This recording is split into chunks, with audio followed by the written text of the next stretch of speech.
Professor Modesto Carvalhosa, grande jurista, maior especialista brasileiro em corrupção, mas não pela prática, e sim pelo combate.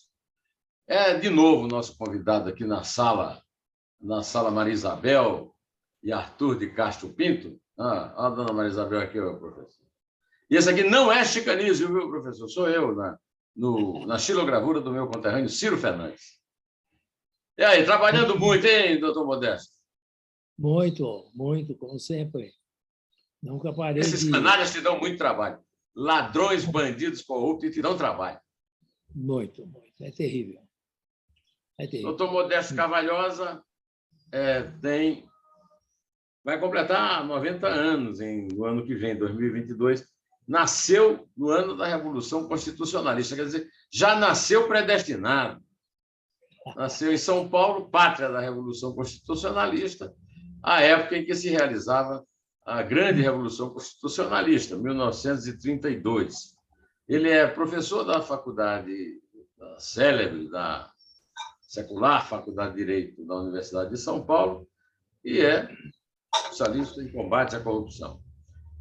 Eu conheci o doutor Modesto Carvalhosa, que ele escrevia na mesma página que eu escrevo, e, aliás, continua escrevendo, embora de vez em quando cometa umas traições paginais lá no Globo, mas no Estadão. E ele me deu verdadeiras aulas, né, com informações sobre tratados internacionais assinados por Fernando Henrique, Lula e Dilma, de combate à corrupção. Tratados históricos e resultaram num combate à corrupção efetivo no mundo inteiro, inclusive nos Estados Unidos, principalmente nos Estados Unidos, que é o grande inspirador desse movimento, o doutor Carvalhosa vai nos explicar isso.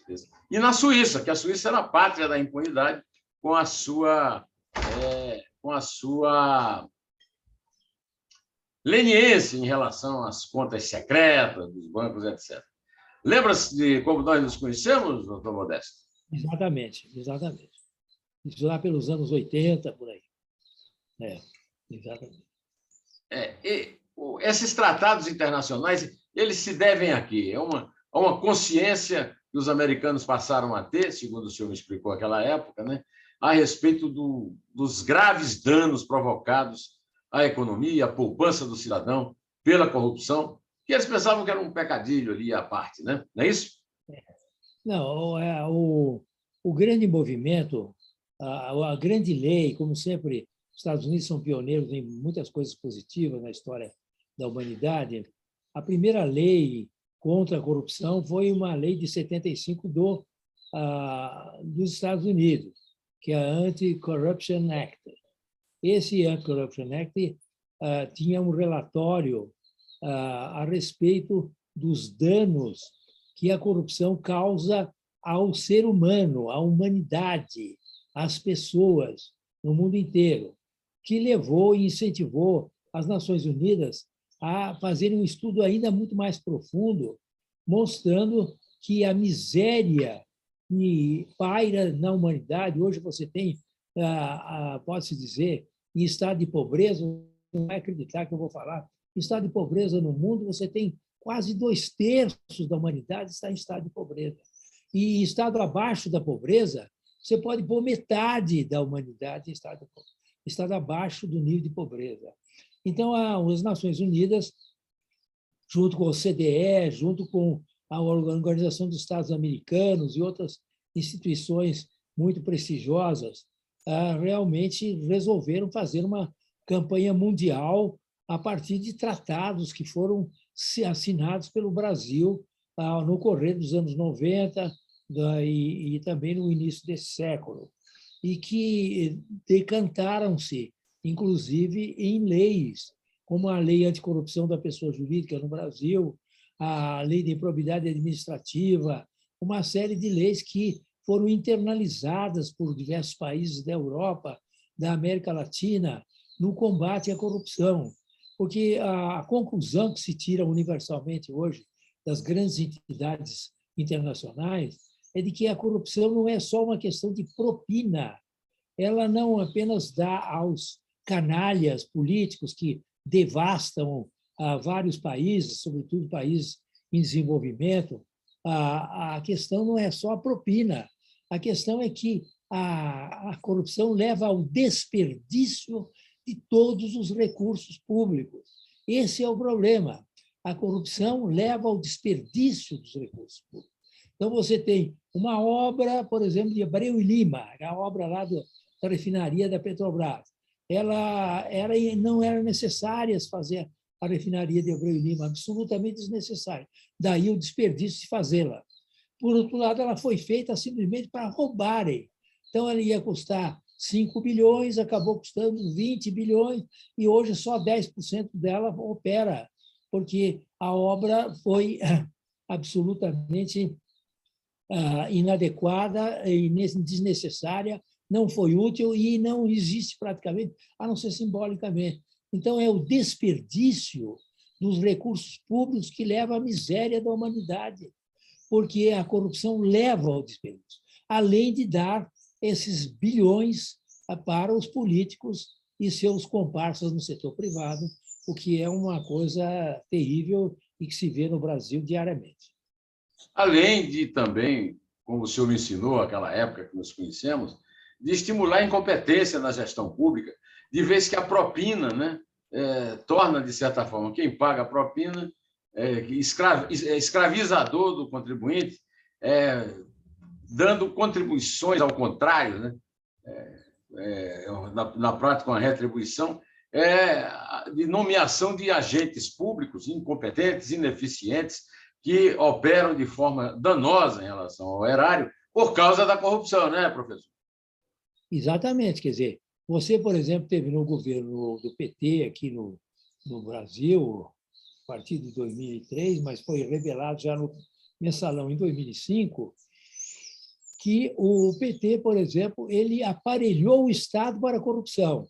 Então, os servidores públicos concursados, que administravam os entes públicos, as repartições públicas, foram inteiramente afastados pela horda de petistas que, na ocasião, ocuparam os cargos de confiança nessas repartições públicas. Então, todas as repartições públicas no Brasil foram tomadas pelos militantes do PT. E a função dos militantes do PT era realmente de amealhar o máximo possível de dinheiro escusamente, ou seja, através da corrupção. Então, quando se fala que a Lava Jato fez um trabalho extraordinário, fez mesmo, ela não abrangeu a totalidade da corrupção que ocorreu no Brasil. Quer dizer, o PT, no caso, ele aparelhou o Estado brasileiro através de seus militantes escolhidos para assumir e tomar conta do serviço público brasileiro. Chegou ao ponto, Neumann, eu quero lembrar você o seguinte, que até diretor de escola pública era agente do PT, você entendeu? Você tinha o diretor de uma escola pública, eu que estudei em grupo escolar, em escola pública, em ginásio público, em faculdade pública.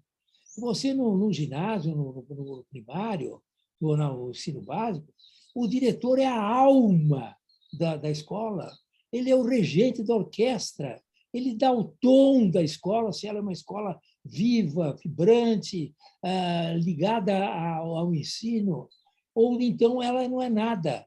E eles colocavam realmente o pessoal do PT para ser diretor de uma escola que demanda uma licenciatura específica, uma licenciatura plena para você ser diretor de uma escola. E aí chegou a esse nível de penetração, de capilaridade da corrupção no tempo do PT. Então, portanto, a sua pergunta é totalmente procedente, no sentido de que o serviço público foi totalmente desbaratado. Daí a situação que o Brasil vive hoje em dia, ainda exacerbada pelo atual governo também, que ainda piorou mais a situação do serviço público brasileiro. Professor, eu me lembro muito que nós conversamos sobre a grande influência sobre a legislação de corrupção do combate ao crime organizado, às máfias e tal. Então, me lembra do problema sofrido pela Mani Puliti, a non limpa na Itália, e algumas instituições do combate ao crime que foram adaptadas no combate à corrupção e que hoje são demonizadas como se fosse agressão ao cidadão, como é o caso das delações premiadas. Me relate um pouco o fracasso da Mani Puliti e essa inversão da imagem da delação premiada pelos bandidos políticos que sofreram as consequências dela na Lava Jato. Pois é, a Manipulite, como a Lava Jato, foram destruídas pelos próprios corruptos que dominam essa casta de políticos corruptos que dominam a política em vários países, como é o caso da Itália, como é o caso do Brasil, em que você é dominado por políticos profissionais, que estão lá há 20, 30, 40, 50 anos, e que ficam realmente ali para o exercício do poder e para amealhar recursos próprios através da corrupção. O que aconteceu foi que a Lava Jato não só desvendou esse esquema da corrupção, vamos dizer, sistêmica que havia no Brasil, como também puniu os corruptos, os grandes corruptos no Brasil, que, para eles, corruptos, é uma ofensa absoluta ao pacto de morte que eles têm com referência ao país. Eles estão ali para roubar, estão ali para dominar o país, e não estão ali para serem julgados, desvendados dos seus crimes. Isso é inadmissível. E se reflete, inclusive, aí, você vê na reação do próprio Supremo Tribunal Federal, que não admite absolutamente que os corruptos sejam punidos. Isso, para o Supremo Tribunal Federal, é um absurdo. Como é que você vai punir corruptos no Brasil? Políticos, evidentes, grandes empresários, grandes empreiteiros, aliás, melhor especificamente, ou então o rei do ônibus, tá certo? Como é que você vai punir alguns banqueiros aí? Ele não pode. Então, o que acontece? Você tem no país um sistema que tinha no país, um sistema antes da Lava Jato, que era que a corrupção era um benefício que não tinha nenhum custo, porque não havia nenhuma arguição penal, criminal, sobre a prática da corrupção, inclusive aparelhada pelo próprio PT. Então, o que aconteceu? Quando chegou a Lava Jato, ela inverteu essa equação do custo-benefício. Você, para roubar, para você exercer a corrupção, você tinha um custo maior do que o benefício, porque você perdia a sua credibilidade, você perdia os seus bens, podia até perder, a empresa podia perder a sua reputação, tá certo? Então, houve uma inversão. O que ocorreu depois disso? Depois que entrou o governo Temer, eu não estou falando mal do próprio Temer, que não tem uma ligação direta com isso, mas o Congresso Nacional, a partir de 2017 ou 2016, o que ele fez? Ele começou a fazer uma legislação para inverter novamente a equação, ou seja, de que o benefício da corrupção é maior que o custo, ou seja, criou uma série de leis que minimizavam e que realmente destruíam todo o arcabouço jurídico de investigação e de punição dos corruptos. Por sua vez, também no atual governo, a Procuradoria-Geral da República está a serviço disso. E o Congresso, todo o tempo, está fazendo legislação para que não haja nenhuma punição, a fim de que o custo da corrupção seja zero e o benefício seja total, como se vê agora, por exemplo, nessa questão do orçamento secreto, aí, que são 26 bilhões. No tempo da Lava Jato, o que se roubavam bilhões. A Lava Jato devolveu, por exemplo, a Petrobras mais de 5 bilhões, foram surrupiados. Mas hoje não, hoje os roubos, a corrupção é de 26 bilhões. Os deputados pegam 26 bilhões e botam no bolso. Você entendeu? Porque é orçamento secreto, ninguém sabe quem pediu, ninguém sabe de quem é o responsável, ninguém sabe onde foi esse dinheiro. O TCU não tem controle sobre isso. Tá certo? Então, você veja a reversão que houve no Brasil, absoluta, da corrupção. Você sabe muito bem, Neumann, que existe o que leva à contenção do crime no mundo. Por que as pessoas não cometem crimes quando têm vontade de fazê-lo? É a certeza da punição. eu, se for matar alguém, eu vou pegar 80 anos de prisão, vou para a cadeira elétrica, vou ser enforcado, prisão perpétua, etc. Então, a certeza da punição é que leva a refrear a vontade de cometer crimes por quem tem essa impulsão. Agora, se você não tem a punição, você tem a garantia legal e a garantia do Supremo Tribunal Federal do país, que garante a impunidade, você vai tendo o poder para ter os contratos públicos na mão, ter um orçamento na mão, como roubar bilhões, como já estão fazendo. Então, é um país inteiramente à vontade para o roubo. Houve uma campanha, Neumann, no sentido de que se pode resumir esta inversão novamente, a impunidade, o benefício é muito maior que o custo, a impunidade foi estabelecida judicialmente e legalmente no Brasil, você pode chegar à conclusão hoje que realmente no Brasil antes a corrupção era um crime. Hoje no Brasil a corrupção é lei. É uma lei que manda você corromper, tá certo? Você aí está autorizado a corromper. Então, você mudou todo esse aspecto. E houve no Brasil uma campanha, a partir de 2016, unido Congresso, e atualmente no atual governo, PGR, e o Supremo Tribunal Federal, a partir de 2016 também, 17, etc. O que aconteceu? O grande mote dos corruptos no Brasil, que dominam a política brasileira, é o seguinte: queremos roubar em paz. Queremos roubar em paz. Não queremos mais aborrecimentos. Nós queremos roubar e não tem nenhuma arguição judicial, nenhuma lei que possa nos punir. Queremos roubar em paz. Este é o grande mote, que une, inclusive, o PT com o bolsonarismo, que une o tal os outros partidos também, a não ser uma meia dúzia de partidos que são corretos e decentes no Brasil, todos unidos na hora de fazer leis para a impunidade e também todos batendo palma para o Supremo quando realmente solta todos os corruptos que tem por aí e extingue os processos dos corruptos.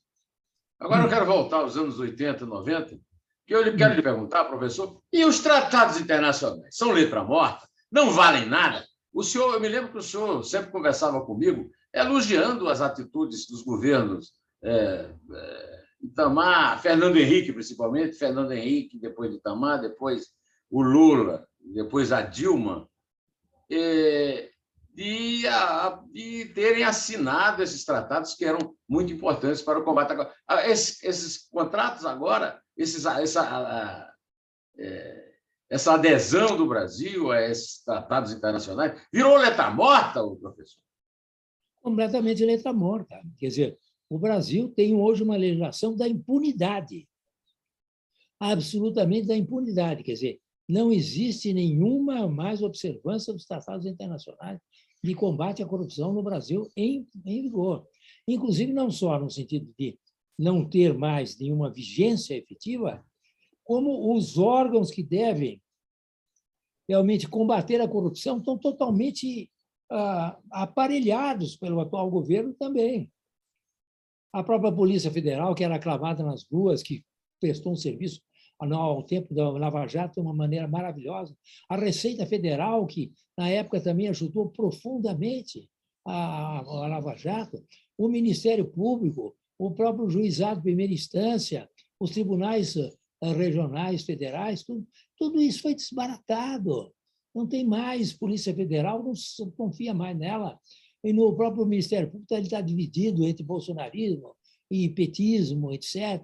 E hoje são facções políticas lá dentro. Nunca se sabe como agora ainda aconteceu recentemente a questão da mandar prender espetacularmente ou fazer uma operação espetacular em cima desse candidato permanente aí, esse eterno candidato Ciro Gomes e do irmão dele, 8 anos depois de arguída a questão, Parece isso aqui, parece uma Noruega, Noruega não.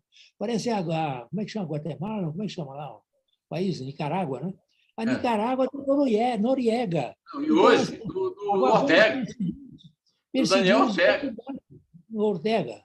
Então, vamos perseguir os candidatos. Entendeu? O Ortega, lá, esse manda matar, manda prender, bota na prisão para você morrer tuberculoso. Aqui não, aqui, como é um país assim um pouco mais exposto, por causa do tamanho dele internacionalmente, mandam fazer desmoralizar o tal do candidato, Ciro Gomes, prendem e o irmão, entendeu? Que era governador.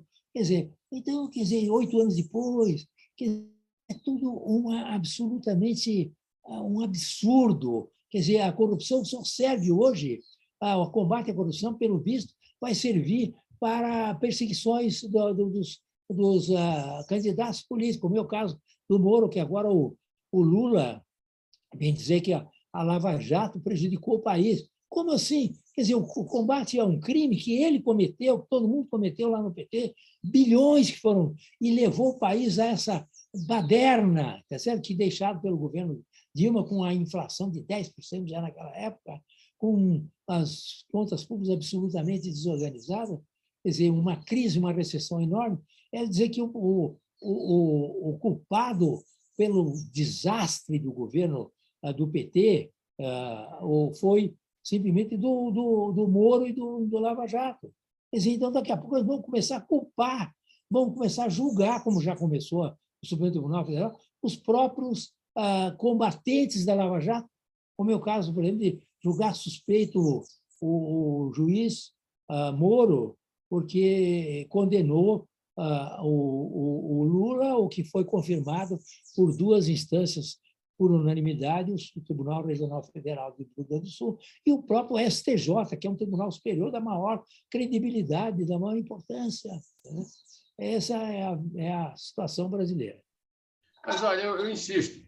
Então, para que assinar um tratado internacional se ele não é cumprido e não acontece nada? Não acontece nada. Os países que assinaram junto. Agora, por exemplo, eu tenho visto que os Estados Unidos, que foram, como o senhor disse, os grandes inspiradores da legislação anticorrupção, o Biden está maneirando com o Bolsonaro, porque por causa da força política do aliado dele, do Bolsonaro, lá nos Estados Unidos, que é o Trump. Então, essa cobrança não vem por motivos sórdidos, motivos políticos lá nos Estados Unidos.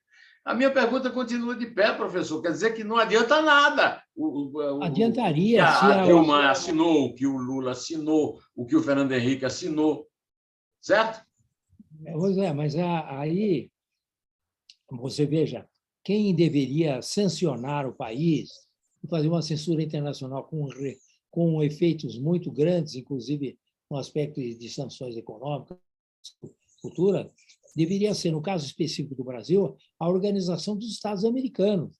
Nós somos subscritores do Tratado Anticorrupção da Organização dos Estados Americanos, que nada mais é do que a reprodução localizada da Grande Convenção contra a Corrupção das Nações Unidas. E quem tem jurisdição internacional para realmente forçar o cumprimento de tratados assinados pelos países nas Américas é a Organização dos Estados Americanos. Ela que é omissa. É a Organização dos Estados Americanos completamente omissa. Ela não toma a menor providência em censurar o Congresso Nacional, que nada mais faz do que legislar para fazer a impunidade absoluta e apropriar-se dos recursos públicos pelos deputados e senadores, certo? Da maioria, claro. Então, o que você tem aí? Você tem uma organização dos Estados Americanos completamente pacífica, com referência a esta, vamos dizer, a retomada do esquema e dos hábitos, dos costumes da corrupção no Brasil, agora, como nunca houve, agora com o respaldo das leis e do Supremo Tribunal. Quer dizer, repito o meu mote, no Brasil, anteriormente no Brasil, corrupção era crime. Hoje é lei. Hoje é lei. Certo? É lei. Enquanto isso, professor, no exterior, a Lava Jato continua produzindo efeitos positivos contra a corrupção. Por exemplo, na mesma semana em que o Lulinha foi arquivado o processo da propina da Oi, a Game Corp do Lulinha, foi arquivado pelo Ministério Público de São Paulo, o Panamá está condenando o filho, né? Nessa mesma corrente do filhotismo, o filho do presidente, né? O Ricardo Martinelli, Ricardo Alberto Martinelli, que é filho do Ricardo Martinelli. Quer dizer, mesmo na América Central, há um combate à corrupção à brasileira, enquanto no Brasil nós vemos, inclusive, a subversão da semântica, porque a lei da improbidade virou lei da impunidade. O orçamento da União virou orçamento clandestino, né?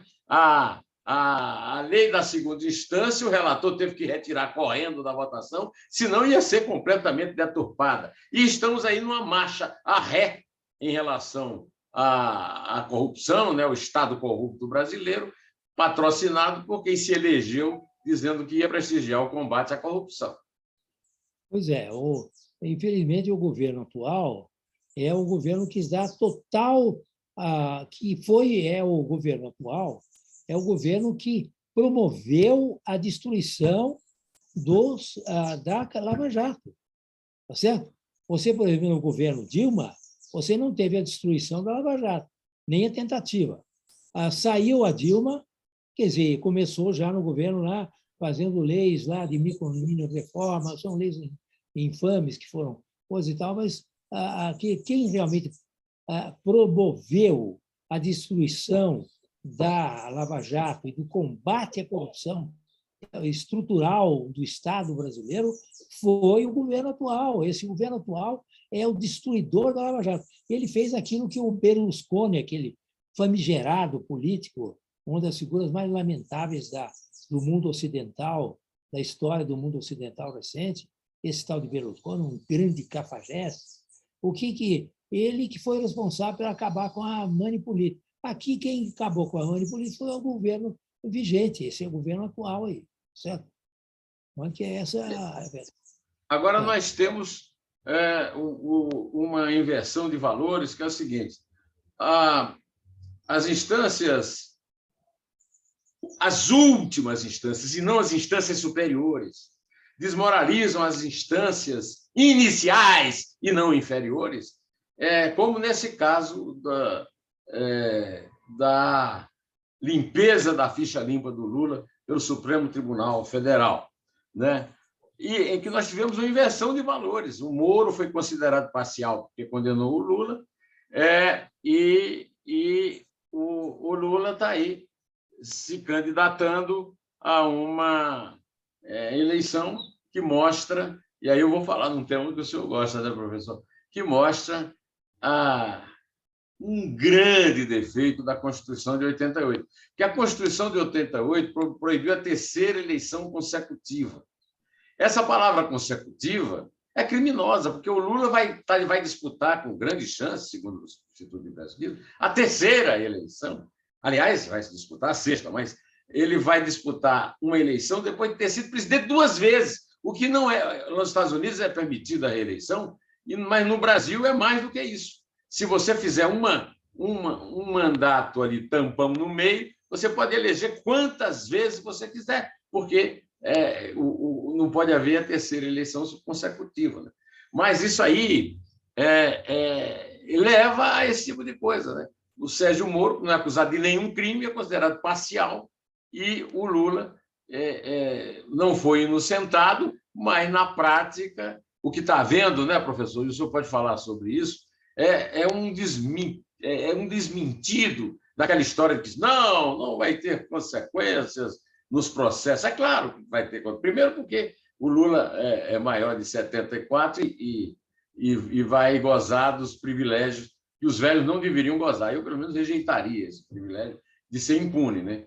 E também o fato de que as restrições, que são um instrumento razoável da lei, terminam sendo usadas para beneficiar os criminosos. Não é isso? Exatamente. Quer dizer, nós temos no Brasil esse tipo de Supremo Tribunal Federal que simplesmente desmoraliza, desencoraja e cria para as instâncias iniciais, como você fala nos seus programas de excelência, aliás, que eu não perco nenhum, toda noite eu ouço o seu vídeo aí, muito importante.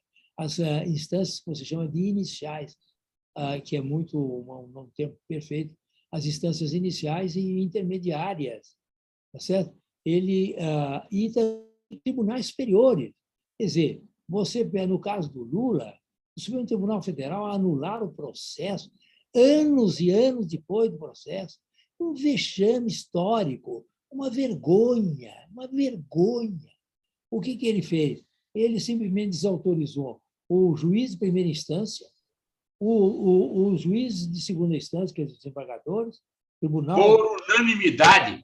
Por unanimidade.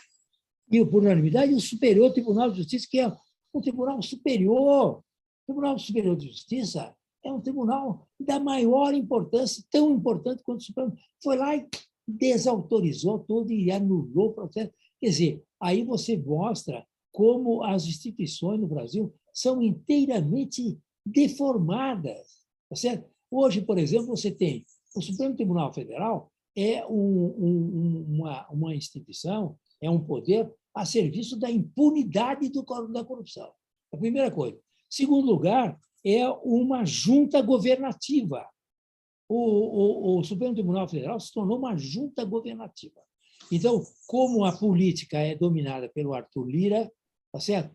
E o governo federal não tem nenhuma orientação administrativa de administrar o país, de criar políticas permanentes para o país, políticas públicas, quem é que assumiu a administração do país?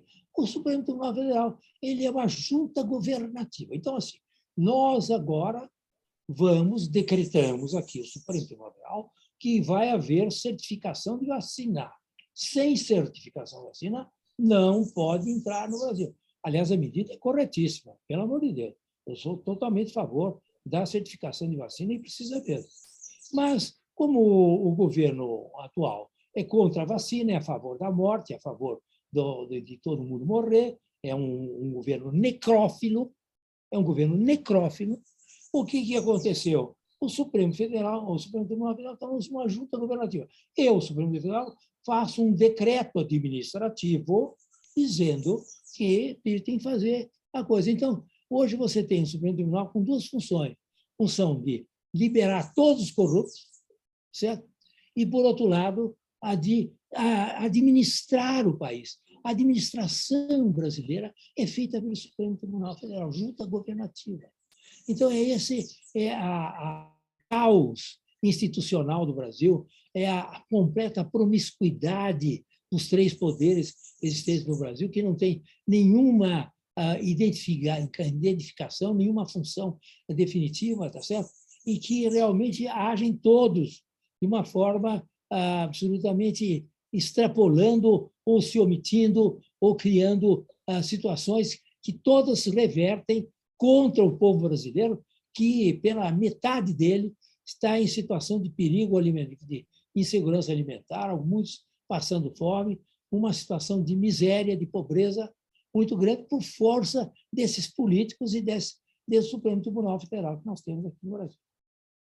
Com todo respeito ao nosso querido Feijó, eu acho que nós estamos voltando, como o senhor diz, à regência, quando o imperador Dom Pedro I foi embora e o filho era menor, não podia assumir, então nomearam os regentes. O nosso Supremo hoje é uma regência, e o nome do Supremo contaminou o que eles chamam de pretório excelso, não tem nada de excelso, de tal forma que eles acham que são o Supremo mesmo. Sabe o que me lembrou, professor?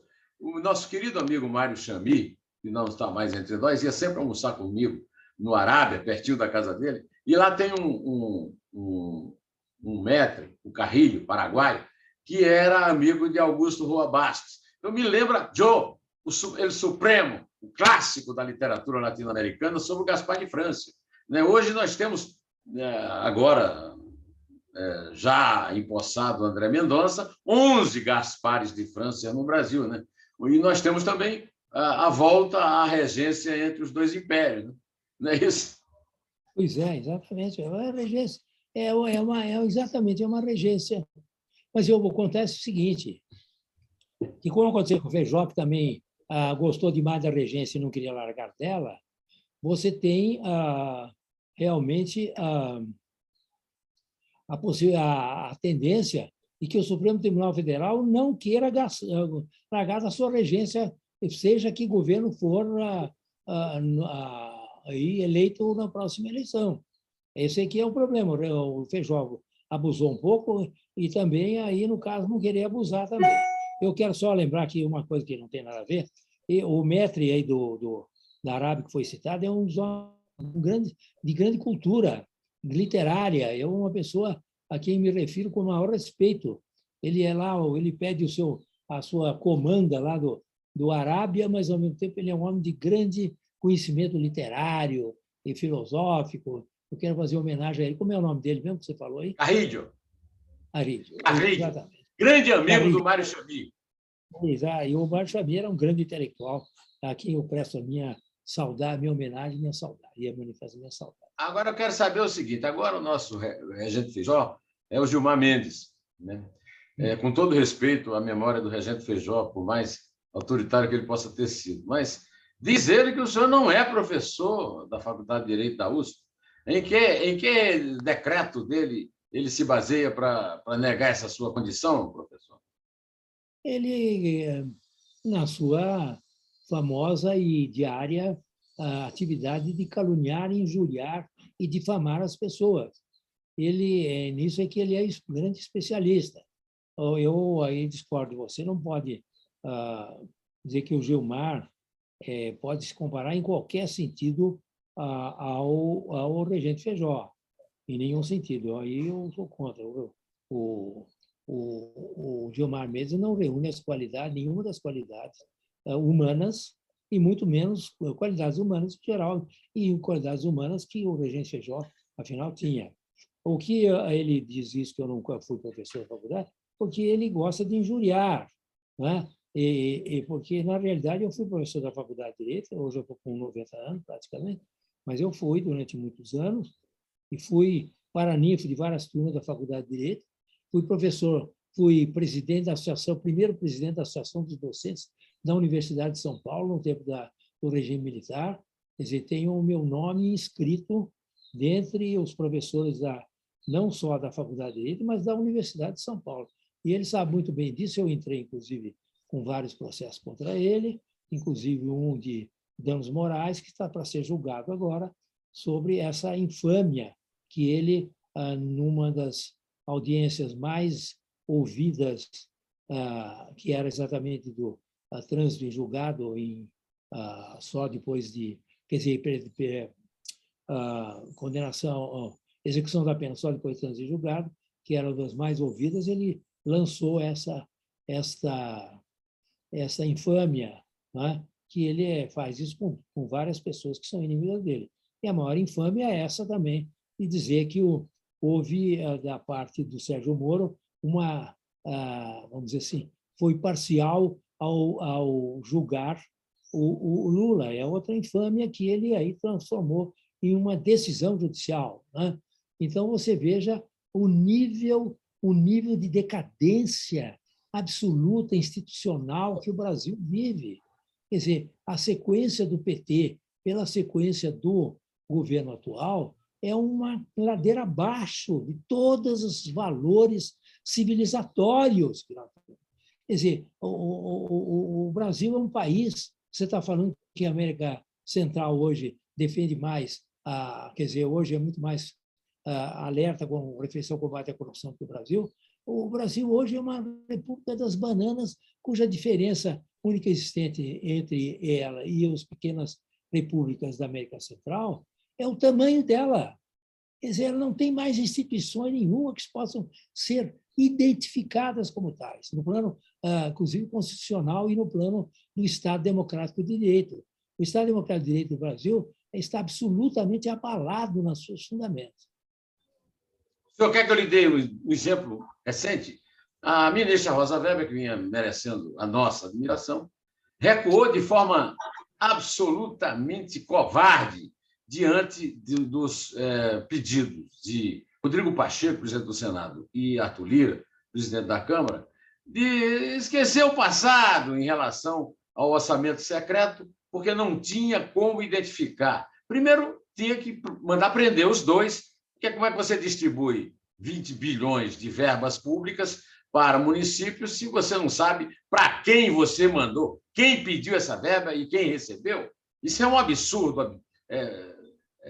E então ela tinha tudo para recusar esse pedido, e então ela aceitou. No dia que ela aceitou o pedido, o relator Domingos Neto, do orçamento de 2020, disse o seguinte: mas isso aí era tudo pedido por ofício ao ex-secretário-geral de governo, general Luiz Eduardo Ramos, quer dizer, já misturou o palácio no crime. E ela foi desmoralizada, e, na minha opinião, ela não. O Supremo foi desmoralizado, porque, diante da notícia do Domingos Neto, tinha que ter voltado atrás na decisão e exigido, inclusive, foi publicada, ainda agora em dezembro, pelo Breno Pires, o repórter que descobriu isso, foi publicada a relação dos beneficiados. E, em seguida, o senhor citou o caso do Barroso, e o Barroso tomou uma decisão correta de exigir o passaporte da vacinação e, logo depois, recuou e foi seguido nos que votaram com ele para permitir apresentar a realização de uma quarentena de 5 dias.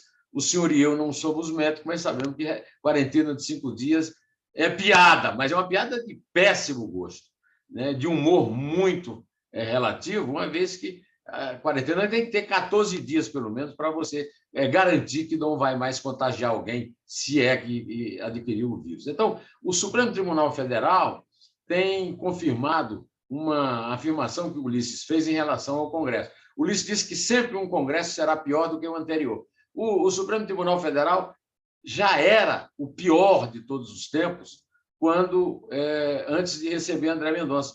Agora é pior do que o pior de todos os tempos. O que é que o senhor acha desses recursos? Bom, eu acho o seguinte, que a função, veja a loucura, a função constitucional do Congresso Nacional é de legislar e fiscalizar o orçamento. Né? O que acontece? O Congresso Nacional legisla em causa própria. Conflito de interesse absurdo. Só legisla para criar impunidades e se apropriar de recursos públicos. Os partidos se apropriarem de recursos públicos. Fundo eleitoral, quer dizer, é uma porcaria, fundo eleitoral, só 5 bilhões e 700 milhões, que vai para o bolso dos donos dos partidos, para o bolso direto dos donos dos partidos, certo? Diretamente. Depois tem o fundo partidário, que todo mês chove. Você é um ex-seminarista, conhece a Bíblia muito bem, chove as bênçãos divinas e caem milhões e milhões de reais nas sedes dos partidos. Né? Use a consoante certa. Bilhões com B. Eu não vou dizer o B de que é. B de merda. Então, o que acontece? Você tem o Congresso, ele não cumpre a sua função de fiscalizar o orçamento. Ele se apropria do orçamento, ele bota no bolso dos congressistas o valor do orçamento. Então, e outra coisa, esse relator, pela Constituição, ele só pode fazer emendas para corrigir inconstitucionalidades do projeto de orçamento do Estado ou corrigir erros de contabilidade pública ou de contabilidade pública geralmente aceitos, que não foram observados na peça orçamentária. Ele não tem o direito de pegar 26 bilhões e distribuir, tá certo? O botim desse crime, desse assalto aos cofres públicos. Onde é que ele tem essa autoridade, o relator do orçamento, de se apropriar de 26 bilhões para distribuir os 26 bilhões secretamente entre os deputados? Por outro lado, o Supremo, ao ter tomado aquela atitude de trancar essa distribuição, embora 9 bilhões já tivessem sido entregues para os deputados e senadores, certo? O que acontece? Ele voltou atrás porque a ministra Rosa Weber disse que ela não podia segurar mais porque ia prejudicar o plano de saúde quer dizer, os projetos de saúde e os recursos para a saúde e para a educação que essas emendas parlamentares secretas trariam. Acontece que as emendas parlamentares secretas não foram para nem a saúde nem para a educação, foram para o bolso deles, dos prefeitos, vereadores e todo mundo, uma farra, entendeu? De bilhões, tá certo? Uma farra de bilhões.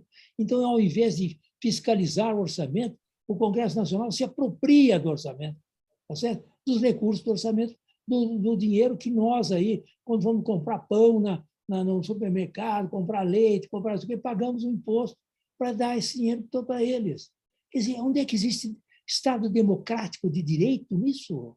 Onde é que existe representação do povo no Congresso? O Congresso tem que ser feito, só pode votar leis a favor do interesse público. Ele é mandatário do povo. O povo é contra a corrupção, o povo é contra o desperdício dos recursos públicos. Eles vão lá, só votam a favor deles, ou para se tornarem impunes cada vez mais, ou para se apropriar dos recursos do orçamento. Então, o que nós temos no Brasil? Uma cleptocracia evidente. Nós tínhamos essa cleptocracia no tempo do PT. Até eu escrevi um livro sobre isso em 2018, foi publicado.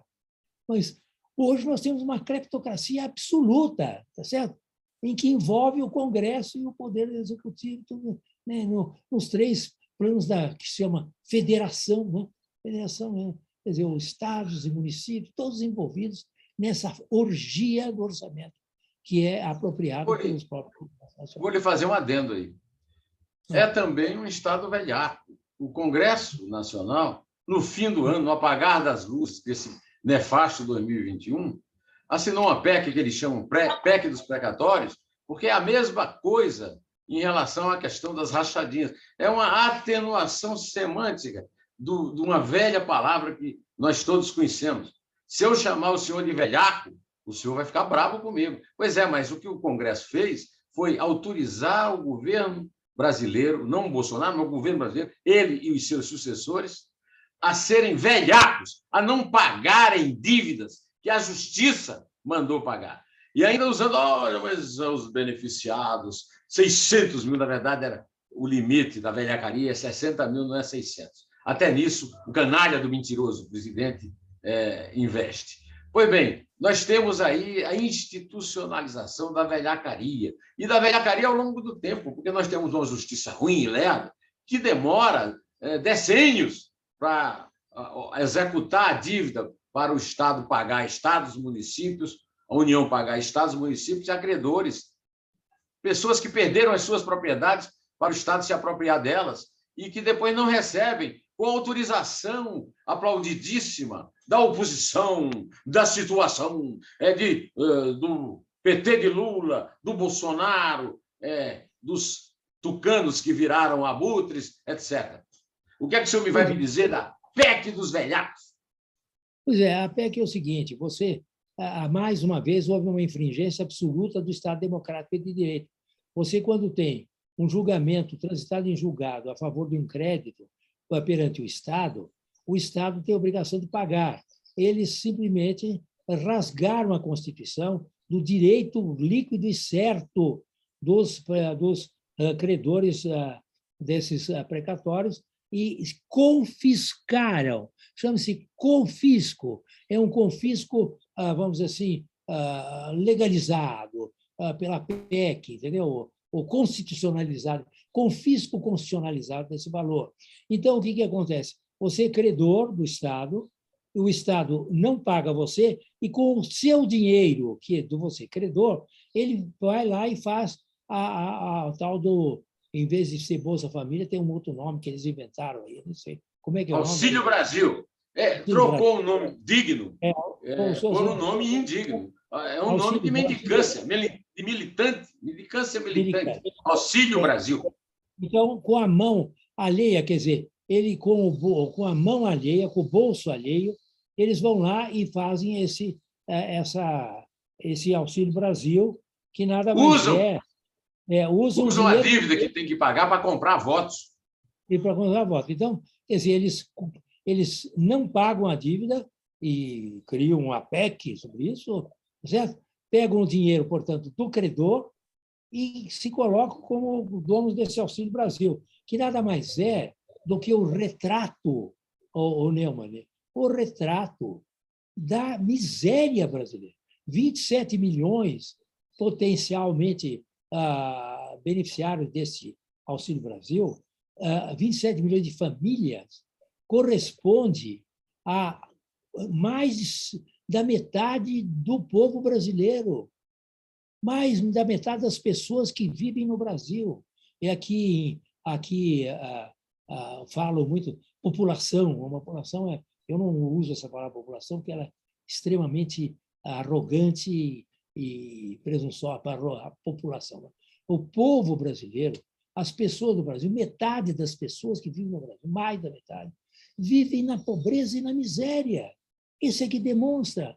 E nós vamos viver agora, um Estado que resolveu fazer o seguinte: nós não vamos resolver o problema da educação, nós não vamos resolver o problema da saúde, do saneamento básico, da habitação, todo mundo morando em favela, nada disso. Nós também não vamos resolver o problema da economia, de impulsioná-la pela credibilidade do país no exterior e internamente.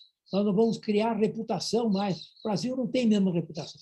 Nós vamos criar aqui uma grande miséria e vamos dar esmolas, como faziam no tempo da colônia, em que os capitães, as capitanias, os donos capitanias, etc., jogavam moedas nas suas festas para o povo, jogam moedas, entendeu?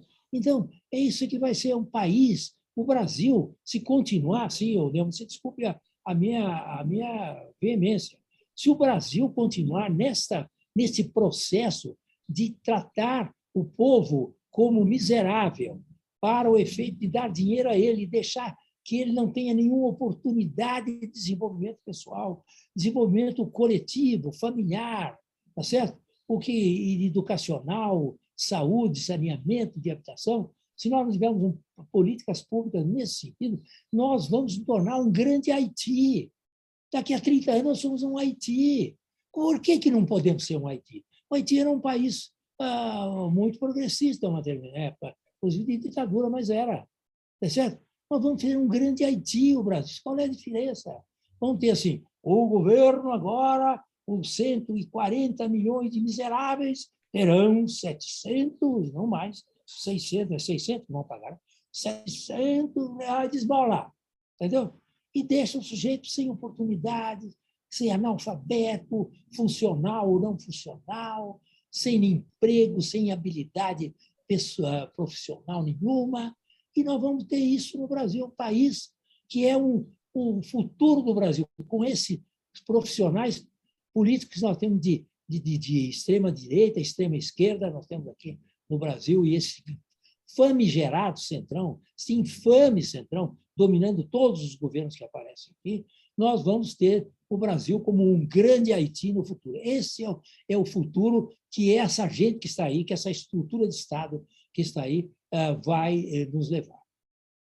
O senhor é um jovem de quase 90 anos, o senhor deve lembrar de uma música chamada O Haiti é Aqui, o Havaí é Aqui. Na verdade, agora temos que adaptar para O Haiti é Aqui. Mas antes eu queria encerrar a nossa conversa, eu queria que o senhor exibisse aqui para os nossos 321 mil inscritos a capa do seu livro, em que defende uma nova Constituição, e me conte qual a necessidade mesmo real dessa nova Constituição.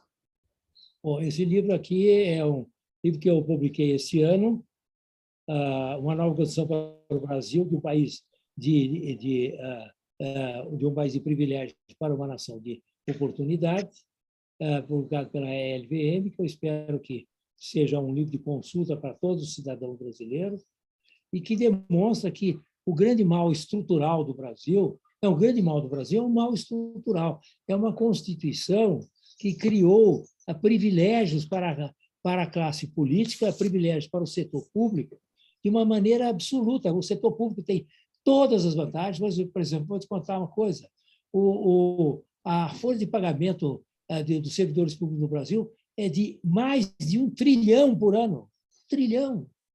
Tá certo? Quer dizer, salários fantásticos, e que são salários dentro do serviço público, que também são desiguais. Por exemplo, os professores ganham pouco, mas os outros ganham milhões, tá certo? Ganham milhões. Aquele sujeito que tira a cadeira e bota a cadeira lá do Supremo Tribunal Federal, ganha 12 mil reais por mês, entendeu? Bota a cadeira, tira a cadeira, senta, levanta, senta, levanta, 12 mil. Então, você veja o absurdo. Então, nós temos no Brasil uma Constituição que criou um estamento de privilégios para o setor público, e o setor privado não tem nem acesso à política, que há o monopólio dos partidos, e não tem acesso a nada, a não ser a única função do setor privado, seja os empresários, pequenos, grandes e médios, e também o povo brasileiro, os colaboradores, os avulsos, os empregados do carteiro ou não, a única função que eles têm é pagar imposto. Pagar imposto para eles roubarem lá em cima, tem que falar português, claro. Tá certo? Então, o que nós temos? Nós temos que acabar com a reeleição, não só de presidente, mas a reeleição de governador, de prefeito, de vereador, de deputado. Nós temos que criar um voto distrital puro, acabar com esse voto proporcional, que é um dos motores dessa verba aí, desse orçamento secreto, para conseguir comprar votos. Candidaturas independentes de partidos, acabar com o monopólio dos partidos, certo? Perda do mandato legislativo quando agir contra os interesses do povo, eliminação do fundo eleitoral, eliminação do fundo partidário, eliminação, pelo amor de Deus, eliminação das emendas parlamentares. Isso é um roubo, isso é um furto, tira dinheiro dos projetos de políticas públicas nos setores fundamentais, tá certo? Então, nós temos que acabar com o foro privilegiado, tá certo? Criar o seguro de obras, tá certo? Trânsito em julgado em segundo grau, acabar com essa infame. O Brasil, doutor Neumann, é o único país do mundo, o único país do mundo que tem essa regra de que o sujeito é só preso depois de trânsito em julgado. Nenhum país, por mais atrasado e por mais adiantado que seja, nem a Zâmbia, nem a Suécia tem essas coisas. 191 países do mundo, só o Brasil tem essa regra infame, tá certo? Então, temos que ter um Supremo Tribunal Federal com 11 ministros, nomeados por antiguidade dos ministros dos tribunais superiores, por antiguidade automática. Não pode ter nomeação de como é que chama? De ministros por presidentes de plantão, de época, tá certo? Nós temos que ter, portanto, um prazo de 8 anos de permanência no Supremo Tribunal Federal e nos tribunais superiores para poder uma renovação. Nós vamos ter agora esse novo ministro que foi lá, ele vai ficar até 2046, o outro vai falar 2050 e tanto, quando o Arthur já for pai e você for bisavô, entendeu? E vai continuar lá, os ministros lá vão continuar. Então, o orçamento tem que ser discricionário, tá certo? Acabar com as benesses tributárias para grupos e amigos e setores amigos do governo, tá certo? Todo mundo tem que trabalhar com crédito para os seus investimentos e não mais com isenções tributárias. Enfim, uma série de coisas que esse livro traz de proposta para uma nova Constituição, porque a Constituição atual é a fonte de todos esses abusos criminosos que estão dominando o país na sua esfera política e administrativa e também da alta jurisdição.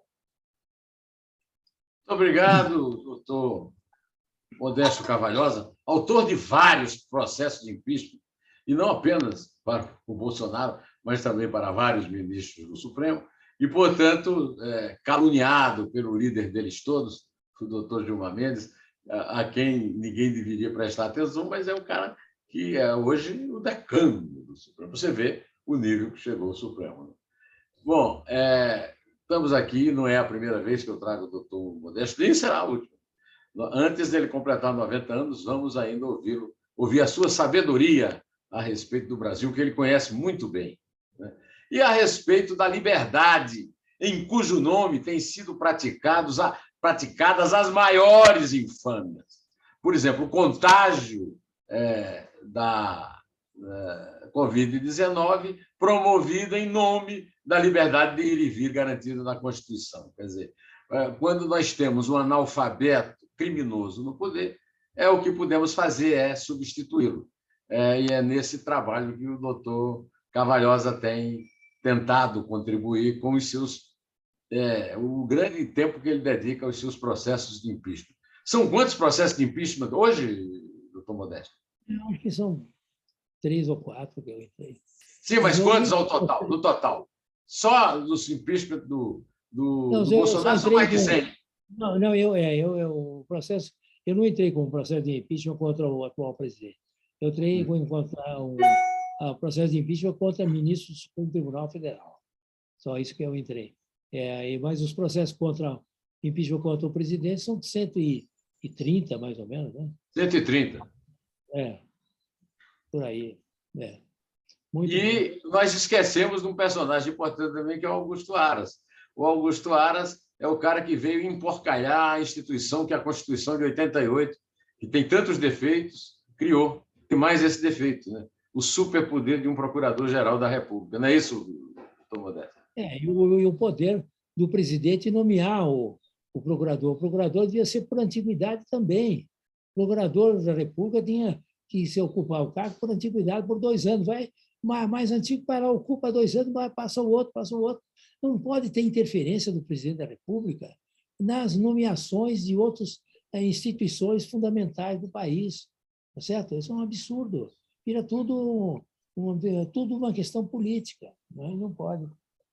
Doutor Modesto, o seu vizinho aí, o desembargador aposentado Walter Mairovitz, escreveu um artigo no UOL em que ele chama o Augusto Aras de bombril do Bolsonaro. 1001 utilidades.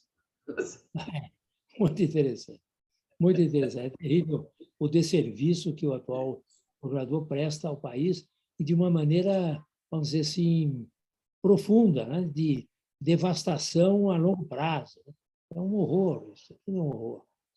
E o doutor Modesto publicou no domingo aí de dezembro, né, um artigo sobre a questão do Supremo, né, da composição do Supremo. Aconselho a leitura, mas já tivemos aqui nós já tomamos muito tempo, um tempo muito precioso do professor Modesto Carvalhosa, da Faculdade de Direito das Arcadas, do Largo de São Francisco. Agradecemos a ele, pedimos desculpa a ele e a Cláudia pelo tempo que nós tomamos para gravar essa entrevista e temos certeza que ela será de muita utilidade para muita gente. Obrigado, professor. Mani, um abraço para você e continue lutando também nos seus vídeos na Rádio Eldorado, nos seus artigos no Estadão, que são muito importantes. Você é um jornalista militante a favor do povo brasileiro. Isso é uma coisa muito importante e nós contamos com você. Obrigado. Tchau. Como diz o Arthur, tchau!